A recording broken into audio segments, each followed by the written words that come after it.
Now, I understand this week there's been some discussion, some debate about Will Ospreay's jacket. Who cares? Why are we not talking about Takeshita's pants? Holy God, these pants. Because I wasn't paying attention to his pants. I can see him from here. May the 4th be with you geeks out there. Go watch Moose and Zachary Wentz on Impact. Yeah. And thank me later. Pretty sure it was better than anything on SmackDown or Collision, now that I think about it. That's entirely possible. Adam Cole comes out. He's got a hideous new shirt. But they're calling themselves the Paragon. You know the thing about Paragon? It's one word. Sure. They have split it up now. Para, and then 3 stick figures or whatever doing stuff. Gone! You don't like it? God damn these matches where the person who never, ever, ever, ever wins takes most of the match versus a star before getting beaten at the end. It drives me out of my mind. Like, the video packages and these 80-20 matches are 2 of the things that I think are really hurting the growth of AEW. And then she cuts a promo. I did not quote the entire thing, but she mentioned whores and sluts and slop tarts and coming and tits and being sweaty and being queer and being timeless, and she goes out on the boardwalk and celebrates and parties. It was something. Megan Bayne versus Harley Cameron.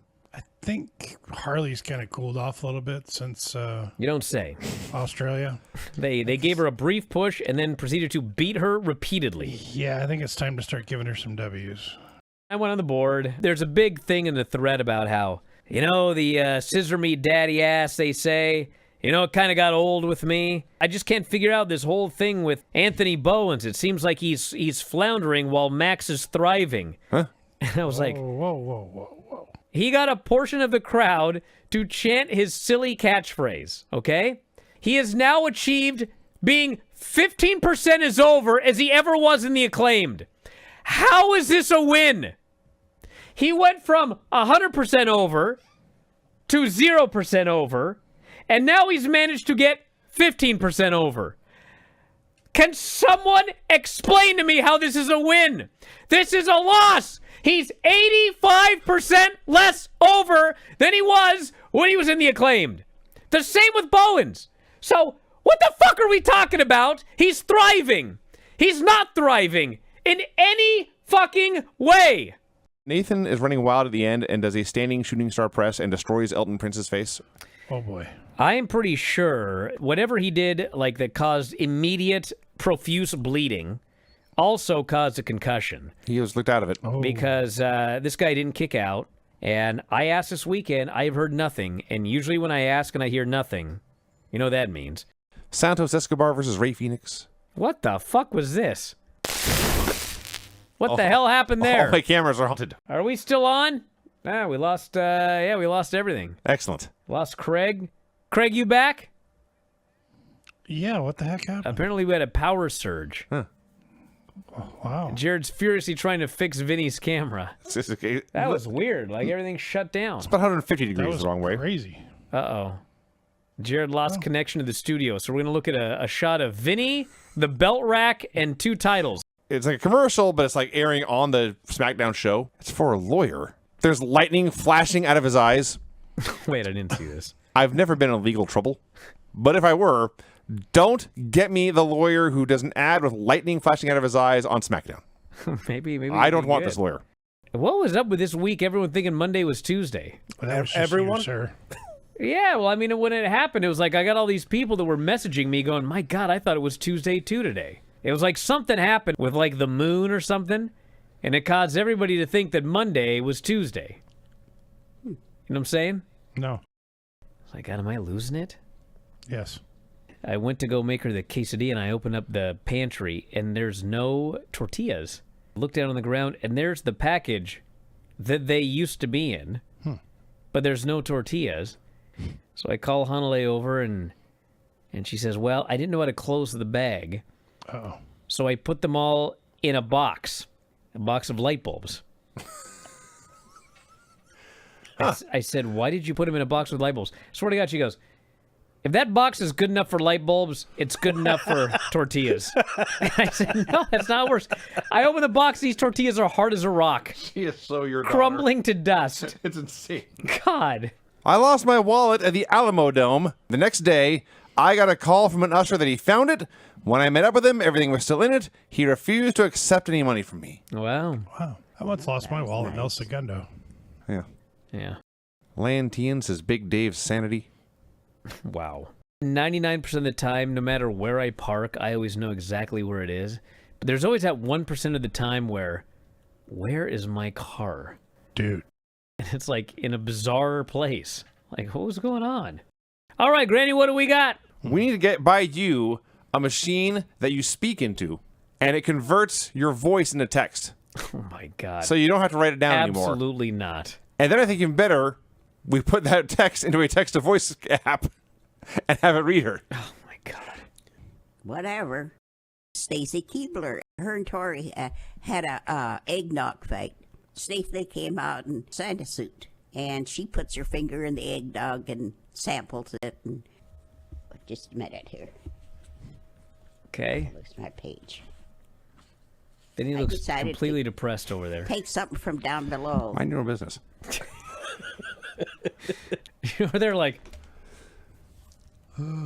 Ray Kinsella builds a baseball field Field on of his Dreams. farm. What? Field of Dreams. Now I don't even know what you were talking about. Kevin Costner. Baseball. James Earl Jones. If you build it, they will come. Iowa. Oh, all right. You didn't let me finish the question, Brian. She's right. Oh, she yells at me. God. Hangman Page comes out for a promo. This show had a lot of talking. Now, I understand this week there's been some discussion, some debate about Will Ospreay's jacket. When stars come out on WWE, they look like stars, they dress like stars, they look like unique people. And like Page, it's fine because he's a cowboy, that's the gimmick. But Ospreay's a superstar, and I just felt that he needs to look the part of a superstar. Who cares? Why are we not talking about Takeshita's pants? Holy God, these pants. Because I wasn't paying attention to his pants. I can see him from here. You know the best thing I think about having watched these last few months of Mid-South Wrestling on the Tuesday night show is having Boyd Pierce as a reference for what Tony Schiavone is turning into. He's the, God bless him, the grandfather of the group, still super enthusiastic, loves pro wrestling, but he's also just too old to take any of this stupid shit. And he is not going to let Stokely Hathaway, of all people, berate him and bully him and insult him. Harley Cameron and Anna Jay have a mutual pep talk. Lots of innuendo. It's not innuendo. That's not even innuendo. Constant references to tits, asses, and fat asses. Yes, that's what they said here. You had my repeatedly. fat ass last week. Do you have my fat ass tonight? Harley says, I have the T, you have the A. I mean tenacity and aggression. Anna says, it also works for tits and ass. I hate to even talk about it, but this whole thing was a total start-to-finish WWE angle. And a lot of people hate WWE. They hate WWE angles, but it's doing huge numbers. Okay. And I know it irritates people, but that's the fact. I mean, I like the storyline and everything. It's just ironic. One of the most watched storylines in AEW is a 100% WWE storyline, featuring, by the way, folks almost exclusively from WWE. The stars. Yeah. Yeah. Nick Wayne versus an opponent from Christian Cage's past. Yeah. They're in Detroit. They had advertised an appearance by Rhino. You'll never guess who from Christian Cage's past stepped up to face Nick Wayne here. I figured Rhino was just going to be the mystery opponent for Max Caster and gore him and make the crowd happy. Instead, they bring out Rhino for a 2-minute match and they beat him. And the fans were not happy. Loud bullshit chants. The match wasn't even like, I mean, it was all right. No. I mean, the finish looked terrible. A lot of promos on the show. I think my favorite promo was by Roosh. He's standing there in a very cozy sweater. It was a very nice looking sweater. Here in May. Yeah. It's like the Mexican Mr. Rogers. A little bit. If you mess with the bull, you get the horns! Yeah. Roosh is awesome. Last week, there was an all-star 8-man tag. Don't they do one of these every week? This week we have an all-star trios match. God damn, why don't we have one of these every week? Well, this was quite awesome. Fuck, it was great. Yes. I thought, dude, Joe needs to slaughter this guy, beat the crap out of him, win decisively, and look like the absolute man for next week.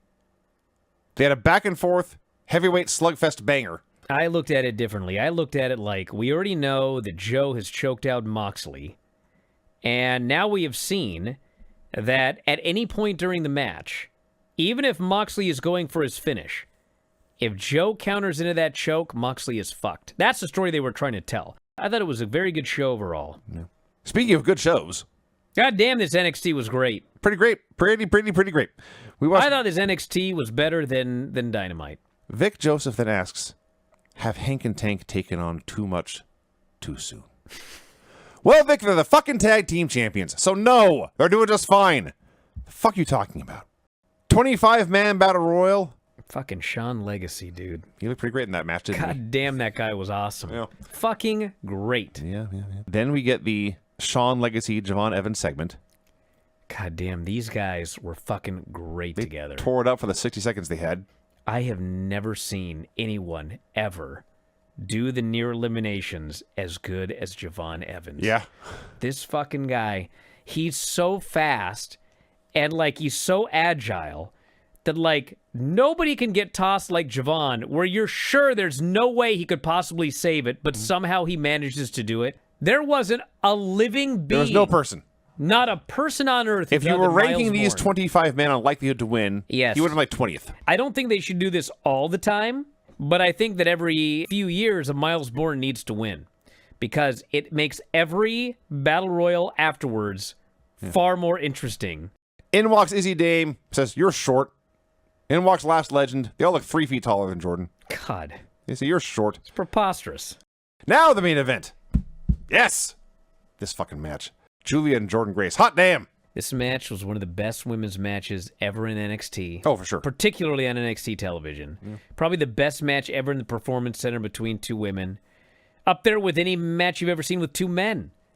And they beat the shit out of each other. They sure did. Julia did a tweet, I think the next day, where she basically was like, I can't wait to do it again. Yeah. And it's funny because before that tweet went out, I did hear from somebody in NXT that was like, not only is Julia fine, she wants to do it again soon. Absolutely. With Jordan. Absolutely. Like, this was right up her alley, this fucking match. I think a lot of people have forgotten wrestling is supposed to look dangerous.